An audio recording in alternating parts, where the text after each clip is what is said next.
وہ بار بار نظر اور گردن اٹھا کر میری جانب تکتی رہی۔ یہ اس پنڈ شنڈ کا تو نہیں لگتا، تیری بھلا شہری لوگوں سے کیسے دوستی ہو گئی؟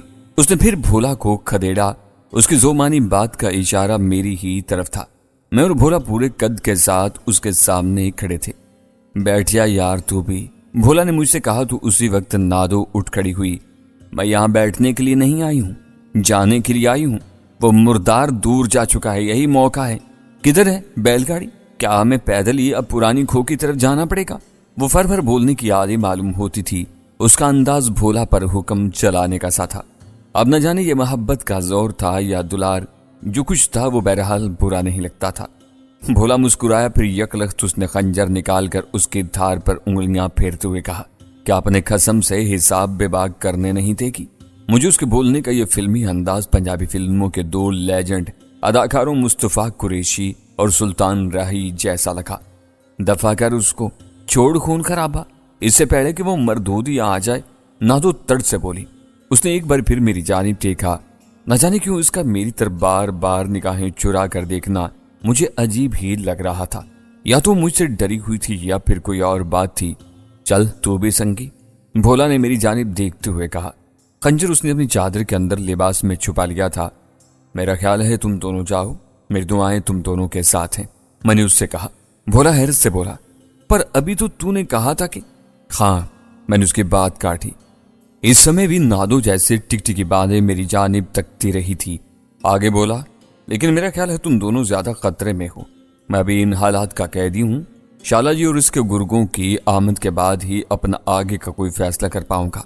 پر یار سنگی، میں نے کہا نا، وہ دونوں کڑیاں ان کے ہتھے نہیں چڑھی ہوں گی۔ بھولا بولا، تم نے جو صادقہ آباد سے اگلا اسٹیشن بتایا ہے وہ پھلا بستی ہے اور کچا روڈ نامی راستے پر پڑتا ہے۔ وہاں سے آگے بہت دیہات اور قصبات ہیں۔ میری اور نادو کی پہلی منزل بھی وہیں ہے، جہاں سے ہم نے آگے جنوبی پنجاب کے کسی اور شہر کے ایک پنڈ پر آخری پڑاؤ ڈالنا ہے۔ نہ تو نے کیا اس کا اور اس کی کڑیوں کا ٹھیکہ لے رکھا ہے؟ نادو تڑ سے بولی۔ پہلی بار بھولا سے یہ کہتے ہوئے اس نے مجھے تلخ سی نگاہوں سے گھورا تھا۔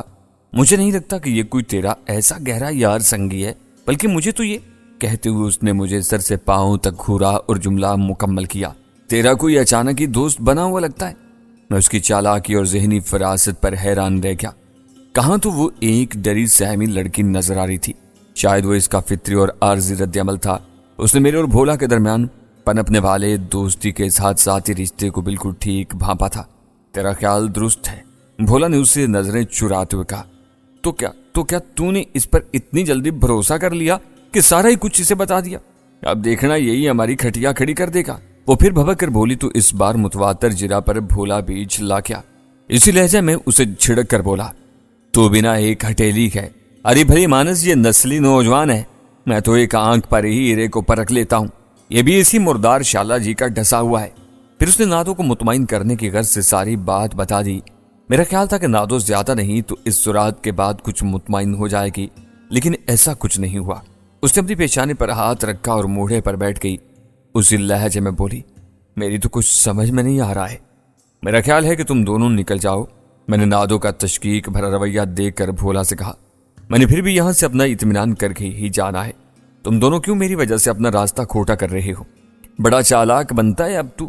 وہ ایک دم دوبارہ موڑے سے اٹھ کر تڑ سے بولی۔ یہ پہلا موقع تھا کہ وہ اس طرح براہ راست مجھ سے مخاطب ہوئی تھی اور میں بھونچکا سا رہ گیا تھا۔ بھولا دھیمے دھیمے ہنسنے لگا۔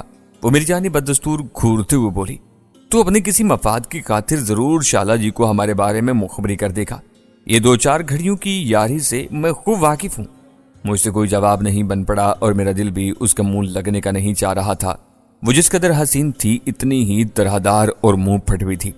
ایک ذرا اس کے اشتباہ انگیز اور چڑچڑے رویے نے میرے اندر کی وہ ساری اثر پذیری یکلخت ہوا کر ڈالی تھی جو تھوڑی دیر پہلے اس کے حسن و شباب کے سبب مجھ پر طاری تھی۔ اب میرا بھی جی کیا کہ بھولا کی پرواہ کیے بغیر اسے بھی کھڑے جواب سے نواز ہی ڈالوں کہ اچانک کی آواز پر ہم تینوں ہی بری طرح چونک پڑے۔ یہ کسی گاڑی کی آواز تھی، یقینی طور پر باہر کوئی جیپ یا کار آ کر رکی تھی۔ میں اور بھولا ایک دوسرے کا چہرہ تکنے لگے۔ نادو کے چہرے پر بھی ذرا سہم کی تاری ہو گئی، لگی واہ ویلا کرنے۔ آ گیا وہ مردود، اب نمٹو اس سے اور اس کے کتوں سے، میں بھی مری تم لوگوں کے ساتھ، سارے وقت کا بیڑا غرق کر دیا۔ ایک ترتیب تلے اس نے بھولا اور مجھے ایک ساتھ کوسا۔ اب تو اپنی باں تو بند کر، دیکھنے دے ذرا۔ بھولا نے پہلی بار اسے ہولے سے جھڑکا، ساتھ ہی ہاتھ جوڑ کر اسے خاموش رہنے کو کہا اور پھر کھڑکی کی طرف لپکا۔ نہ تو مجھے ایسی غصیلی نگاہوں سے گھورنے لگی جیسے سارا کیا کرایا میرا ہی ہو اور دیکھا جاتا تو میرا ہی تھا۔ میں بھی کھڑکی کی جانب لپکا، ایک دعا مانگی کہ فوزیہ اور راحیلہ ان کے حد تے چڑھ ہی چکی ہوں، کیونکہ یہاں تو میں بھی موجود تھا اور مجھے اپنے زور بازو پر یقین تھا کہ میں ان دونوں کو ان بھیڑیوں کے چنگل سے چھڑا سکتا ہوں۔ لیکن اگر وہ کہیں کھو جاتی تو یہ میرے لیے زیادہ پریشانی اور تشویش کی بات ہوتی، جیسا کہ تھوڑی دیر پہلے ابھی بھولا اس خدشے کا اظہار مجھ سے کر ہی چکا تھا کہ وہ دونوں اب ان کے حد تے مشکل ہی سے چڑھ سکتی ہیں، کیونکہ آگے دیہاتوں اور قصبات کی کثرت ہے، وہ کسی کے پناہ میں چلی گئی ہوں گی وغیرہ وغیرہ۔ بھولا کی طرح میں نے بھی کھڑکی کے دونوں کواڑوں کی درمیانی لکیر پر اپنی آنکھیں جما دیں۔ کار اور جیپ دونوں ہی تھیں۔ شالہ جی اپنے ان سارے ہی گرگوں سمیت خالی ہاتھ لوٹایا تھا جنہیں اس نے میری فوزیہ اور راحیلہ کی تلاش کے لیے روانہ کر رکھا تھا، یعنی جیدہ، لاکو، تیفا، گامو اور ظہورہ وغیرہ۔ اسی وقت آسمان پر زوردار کڑاکا ہوا، بجلی کی خوفناک چمک ابھری اور اس کے ساتھ ہی موسلادھار بارش شروع ہو گئی۔ وہ خالی ہاتھ نظر آ رہے تھے، یعنی فوزیہ اور راحیلہ ان کے ہاتھ نہیں لگ سکی تھی۔ مجھے ایک طرح سے خوشی بھی ہوئی اور مایوسی بھی۔ اس سمے تو میرے دل و دماغ کی عجیب ہی کیفیت ہو رہی تھی، تاہم بھولا کا اندازہ اس معاملے میں بالکل درست ثابت ہوا تھا۔ اس طرف آ جاؤ، بھولا یکدم کھڑکی سے پلٹتے ہوئے ہم سے بولا اور ایک اندرونی گوشے کی جانب لپک گیا۔ وہی نہیں بلکہ نادو بھی اسی عمارت کے کونوں خدروں سے واقف تھی، بلکہ وہی زیادہ واقف تھی۔ یہی وجہ تھی کہ اس نے راہی میں بھولا کو ٹوکتے ہوئے نیچی آواز میں کہا، ابھی جلد بازی کا فائدہ نہیں ہوگا، چالاکی دکھانا پڑے گی۔ تم دونوں جا کر چھپ جاؤ اور خبردار ابھی کسی سے پنگا مت لینا، میں حالات کو قابو کرنے کی کوشش کرتی ہوں۔ اس کی بات سن کر ہم رک گئے۔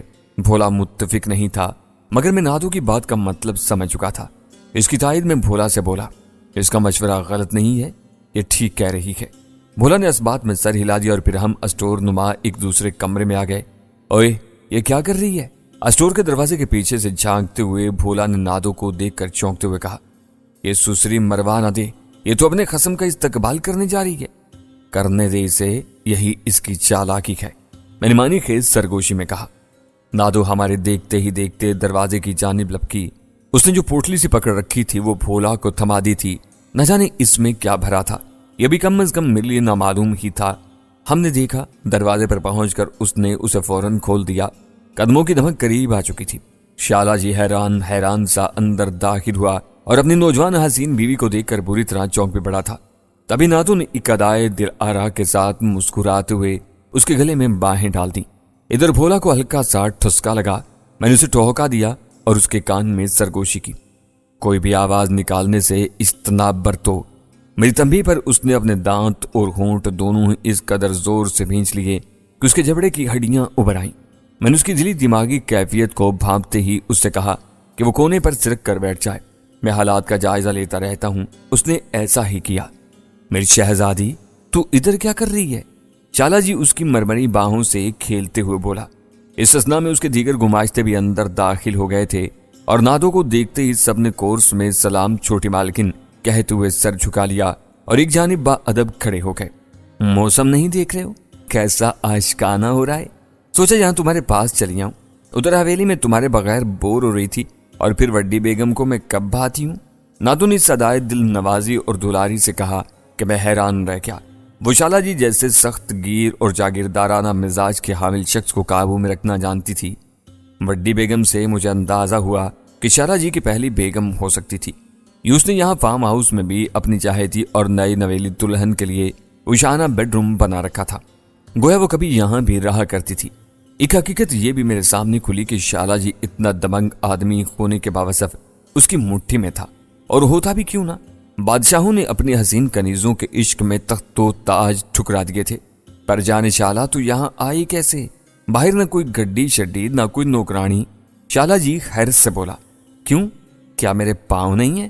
وہ اٹھلا کر بولی، اپنے محبوب سائیں سے ملنے کے لیے پیروں کی دکن مجھے محبت کا امرت محسوس ہوتی ہے، اور پھر ہمارے پیار کی ابتدا اسی جگہ ہی تو ہوئی تھی۔ بس مجھے اس جگہ سے عشق ہے، حویلی میں میرا دل نہیں لگتا۔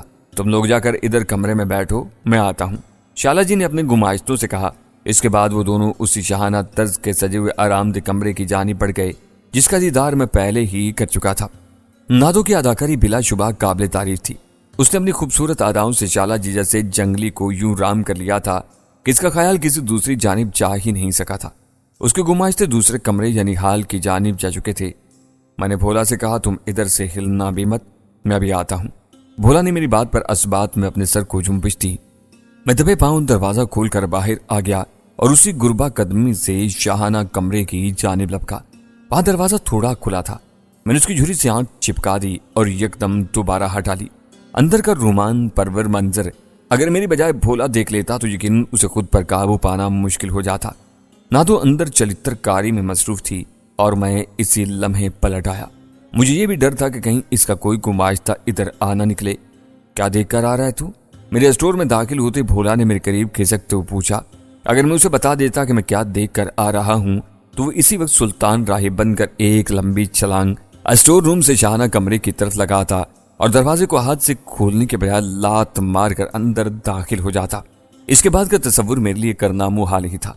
نادو خاصی عقل مند ہے، وہ اس بگڑتی صورتحال کو بڑی خوبی سے سنبھال رہی ہے، میں نے بتایا۔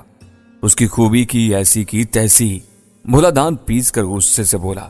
اس نے شاید خوبی کا مطلب غلط نہیں بلکہ درست لیا تھا۔ میں بھی جا کر اس جانگلی کا ماتھا پھوڑتا ہوں۔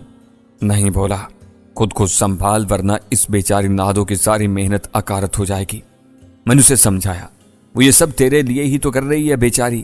میں نے نادو کے آخر میں بیچاری کا لاحق کا لگانا ضروری سمجھا تھا۔ بھولا جیسے عاشق نہ مراد یا بامراد پر میرا یہ نفسیاتی حربہ خاصا کارگر ثابت ہوا۔ سچی بات تو یہ تھی کہ مجھے نادو کے اندر کئی روپ نظر آ رہے تھے۔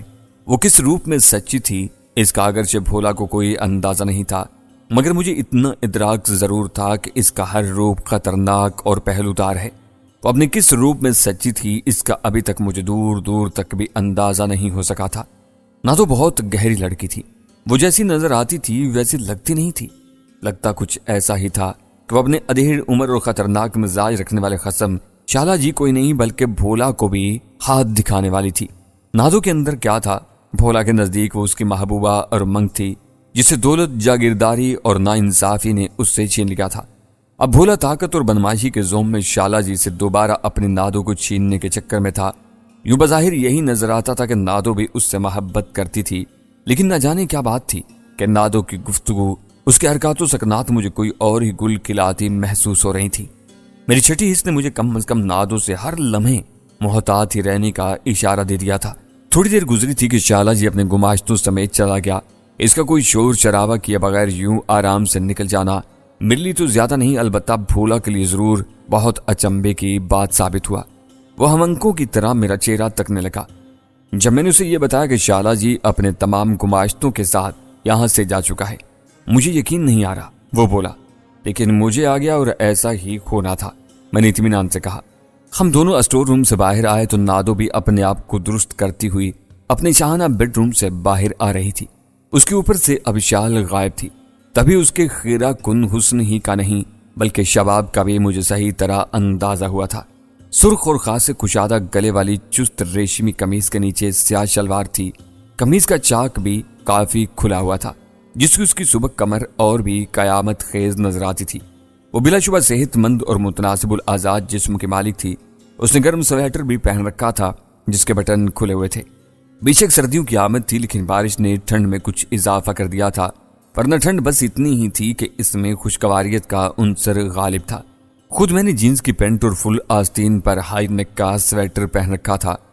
یہ تو نے اس جانگلی پر کیسا جادو کیا کہ وہ گل گپاڑا کیے بغیر ہی یہاں سے چلتا بنا؟ بھولا نے نادو کے قریب پہنچ کر حیرانی سے پوچھا۔ مجھے حیرت تھی کہ بھولا جیسا تگڑا اور بہادر نوجوان اس قدر بے وقوفوں والے سوال کیوں کر رہا تھا۔ پھر خیال آیا کہ ہر بہادر اور جیدار آدمی تھوڑا یا زیادہ بے وقوف پیس ضرور ہوتا ہے۔ تو نے مجھے کیا سمجھ رکھا ہے؟ نادو نے اسے آنکھیں دکھائیں۔ ادھر میری آنکھیں اس کے مست خرام وجود سے ہٹ نہیں رہی تھی۔ یہ تیری شال کدھر ہے؟ بھولا نے اچانک اس سے پوچھا تو میں اس سے نظریں ہٹا کر کھڑکی کی جانب بڑھ گیا۔ وہاں پہنچ کر میں نے باہر دیکھا۔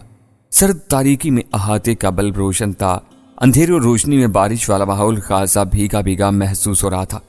نادو نے جیسے واقعی ان پر جادو کیا تھا۔ وہ لوگ اپنی کار اور جیپ میں جا چکے تھے۔ میں واپس ان کی جانب پلٹا تو چونک پڑا، وہ دونوں غائب تھے۔ میں ادھر ادھر متلاشی نظروں سے دیکھتا ہوا ذرا آگے بڑھا تو مجھے اسی شاہانہ بیڈ روم سے ان کے باتیں کرنے کی آوازیں آئیں۔ میں نے طمانینت کی سانس لی اور دروازے پر ہلکے سے دستک دی۔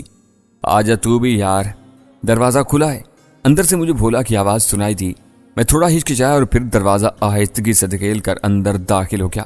کیا دیکھتا ہوں، نادو ایک بڑی الماری سے جلدی جلدی نہ جانے کیا کیا الا بلا نکال رہی تھی، اور بھولا جہازی سائز کے بیڈ پر رکھ کے بڑے سے سوٹ کیس میں وہ چیزیں ٹھونسے جا رہا تھا۔ بغچی بھی کھلی پڑی تھی۔ ایک اور سوٹ کیس کو شاید اسی کے سامان سے بھر دیا گیا تھا کیونکہ اب وہ بند پڑا تھا۔ کیا پروگرام ہے اب؟ میں نے وہیں کھڑے کھڑے ان سے پوچھا۔ سچی بات یہ تھی کہ مجھے اب ان سے بیزاری سی محسوس ہونے لگی تھی۔